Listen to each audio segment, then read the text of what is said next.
मत्स्य भगवान के बारे में पुराणों में बताया गया है कि कार्तिक मास में भगवान विष्णु जल में मत्स्य रूप में निवास करते हैं। यही वजह है कि बहुत से श्रद्धालु कार्तिक मास में मछली खाना बंद कर देते हैं।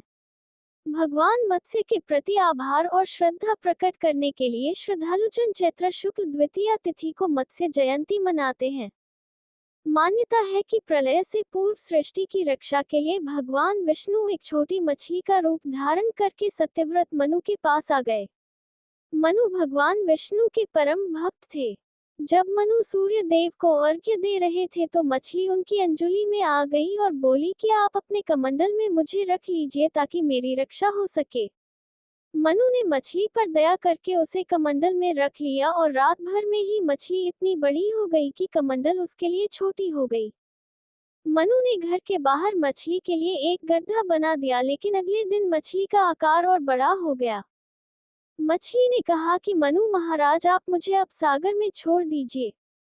मछली को सागर में छोड़ दिया गया तो अगले दिन मछली का आकार इतना बड़ा हो गया कि सागर को ही ढक लिया। इसके बाद मछली ने अपना वास्तविक स्वरूप प्रकट किया और मनु से कहा कि आज से 7वें दिन जल प्रलय आएगा। आप सृष्टि की रक्षा के लिए तमाम चीजों को एक नौक में रख लीजिए, इस नौक को मैं प्रलय तक संभाल कर रखूंगा।